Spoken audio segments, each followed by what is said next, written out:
মদনে ঝুমুরি লাগল ভারী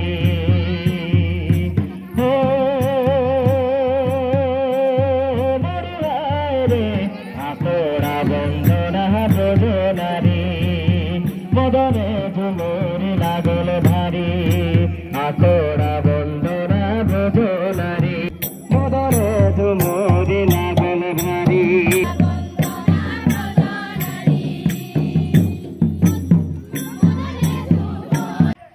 সহায় সহযোগ দিয়া সকলো ব্যক্তিক এই মঞ্চৰ পৰা আমি ধন্যবাদ জ্ঞাপন কৰিছো।